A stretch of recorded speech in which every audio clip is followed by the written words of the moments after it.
In this lesson, we'll cover creating zones. We already know that spaces are created in MEP in order to run analysis on the elements and area within that space. For example, HVAC analysis. Our next step once we have spaces are to create zones. Zones would be an area that's controlled by certain temperature or humidity or any other elements within that area, or in this case, zone.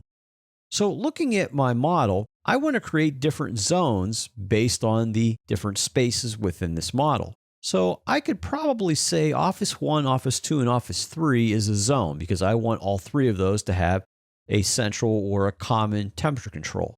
I would like maybe the reception, men, women's, and corridor 101A to be another zone. Corridor 101B, the break room, mechanical, electrical, and utility spaces will be another zone. And then the conference room will be a zone in itself. So to create these zones, let's go to the Analyze tab, and on the Spaces and Zones panel, click Zone. Now when you click Zone, the ribbon actually changes, and you actually see the Properties button, Add, Remove Space, Finish, and Cancel for zones. First thing I want to note is since properties are highlighted, the name for this zone, and you may have to scroll down to see this. Right now, the name for this zone is Zone 1. You can leave it that way or you can change it. We can always change it later in a zone schedule.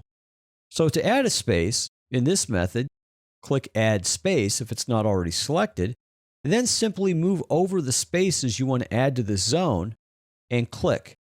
As you click each space, they'll be surrounded by a black rectangle, indicating that is the zone. Once you're done with this zone, click Finish Editing Zone, and it adds a zone now to your model. Let's repeat the process.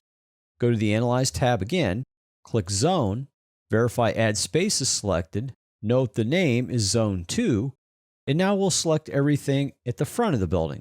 The reception, Corridor 101A, men's and women's restroom.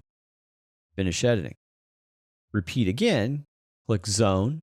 This time everything in the back, Corridor 101B, reception, mechanical, utility, and electrical. Finish. And then finally, click Zone one more time and click Conference. And then finish editing.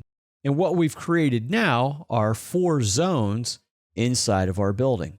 So as a review, we looked at creating zones to group spaces together for various different types of controls for temperature and humidity within that area.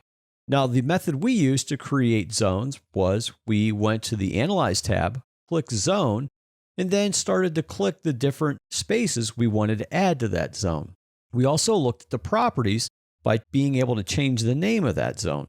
Now, another method which we didn't explore to create zones is first select your spaces, then click Zone, and the zone will be created for those highlighted spaces.